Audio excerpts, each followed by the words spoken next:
Hi friends, welcome to Anu சமையலறை. இன்னைக்கு நம்ம பார்க்க போற ரெசிபி நம்ம தாத்தா பாட்டிகள்லாம் சாப்பிட்டு இருந்த ஒரு பாரம்பரியமான ரெசிபி. நாம பார்க்க போற ரெசிபி கருப்பட்டி காஃபியும் டீயும். இந்த கருப்பட்டி காஃபி நம்ம வெறுமை குடிச்சாலே நல்லது. ஆனா இதுல பால் விட்டு திரியாம எப்படி போடுறதுன்னு தான் நான் சொல்லி தர போறேன். கருப்பட்டியில டீயும் காஃபியும் போடுறதுக்கு முன்னாடி முதல்ல நம்ம 1/2 லிட்டர் பாலை காய்ச்சி எடுத்து வச்சுக்கலாம். பால் ரொம்ப முக்கியமா ரூம் டெம்பரேச்சர்ல இருக்கணும். நான் இன்னைக்கு 3 அச்சு கருப்பட்டி யூஸ் பண்ணிருக்கேன். இதுல சுக்கு சேர்த்திருக்கு. யூசுவலா ரவுண்டா வரும் இல்லையா பனவெல்லம், அதையும் யூஸ் பண்ணலாம்.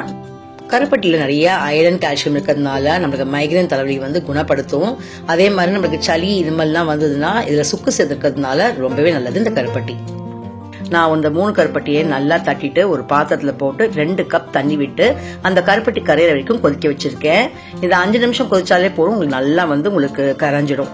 இப்ப கருப்பட்டியோட இந்த பாகு ரெடி ஆயிடுச்சு இல்லையா, இதை வச்சு நான் முதல்ல காஃபி போட்டு காட்ட போறேன். இதுக்கு நான் ஃபில்டர் டிகாஷன் தான் யூஸ் பண்ணிருக்கேன். ஃபில்டர் டிகாஷன் எப்படி போடணுங்கிறது நான் ஆல்ரெடி வீடியோ போட்டிருக்கேன். நான் ஐ கார்ட்ல லிங்க் கொடுக்குறேன், போய் செக் பண்ணி பாருங்க.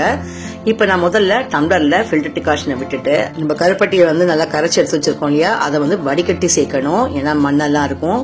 நம்மளுக்கு எவ்வளவு ஸ்ட்ராங்கா வேணுமோ அவளை வடிகட்டிட்டு நம்ம பால் ஆற வச்சு வச்சிருக்கோம் இல்லையா, அதை விட்டோம்னா நமக்கு ஆரோக்கியமான கருப்பட்டி காஃபி சூப்பரா ரெடி ஆயிடுச்சுங்க. கருப்பட்டி காஃபியோட டேஸ்டே அலாதிதான். ஒயிட் சுகருக்கு எப்பயுமே இது ஒரு ஆல்டர்னேட். இப்ப நம்ம கருப்பட்டி டீ எப்படி போடுறதுன்னு பாக்கலாம். நான் ஆல்ரெடி கருப்பட்டி கரைச்சி எடுத்து வச்சிருக்கேன் இல்லையா, அதுல தான் நான் டீ போட போறேன். நான் அதை ஒரு 1/4 டம்ளர் தான் யூஸ் பண்ணேன். இதுல 2 பேருக்கு டீ போட்டு காட்ட போறேன். நான் ஆல்ரெடி கரைச்சி வச்சிருக்கிற கருப்பட்டி தண்ணியில 2 ஸ்பூன் டீ பொடி, 2 ஏலக்காய் போட்டிருக்கேன். ஏன்னா நான் அச்சு கருப்பட்டி யூஸ் பண்ணிருக்கனால ஆல்ரெடி சுக்கு இருக்கு. இதுக்கு நீங்க எந்த டீ தூள் வேணா யூஸ் பண்ணலாம். டீ பவுடர் போட்டக்கு அப்புறம் இது ஒரு 2 ல இருந்து 3 நிமிஷம் கொதிச்சா போறோம். இப்ப நமக்கு சூப்பரான கருப்பட்டி டீ டிகாஷன் ரெடி ஆயிடுச்சு. இத ஒரு கப்ல முதல்ல நம்ம கருப்பட்டி டீ டிகாஷனை விட்டுட்டு முன்னாடி காமிச்ச மாதிரியே தான் ஆறி எடுத்து வச்சிருக்கிற பால் இருக்கு இல்லையா, அதை நம்ம சேர்க்க போறோம். நம்ம காஃபி எப்படி போட்டோமோ அதே முறைதான். இந்த மாதிரி போடுறதுனால நம்மளுக்கு காஃபியும் டீயும் திரியறதுக்கான வாய்ப்பே இல்லை. இது தெரியாம தான் சூடா நம்ம பாலை விடும் போது நம்மளுக்கு பனவெல்லத்துல திரியறதுக்காக வாய்ப்பு இருக்கு. சோ இந்த மாதிரி டிப்ஸ் யூஸ் பண்ணி போட்டீங்கன்னா காஃபியும் டீயும் ரொம்ப பிரமாதமா ரெடி ஆகும். இப்ப நம்மளுக்கு ஆரோக்கியமான ரெஃப்ரெஷிங்கான கருப்பட்டி காஃபியும் டீயும் சூப்பரா ரெடி ஆயிடுச்சு.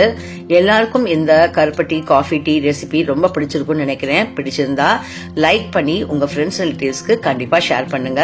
இதே மாதிரி வெரைட்டியான டீ ரெசிபிஸ் என்னோட பிளேலிஸ்ட்ல நிறைய இருக்கு, போய் செக் பண்ணி பாருங்க. உங்களெல்லாம் மற்றும் ஒரு இன்ட்ரெஸ்டிங்கான வீடியோல சந்திக்கிறேன். தேங்க்ஸ் ஃபார் வாட்சிங்.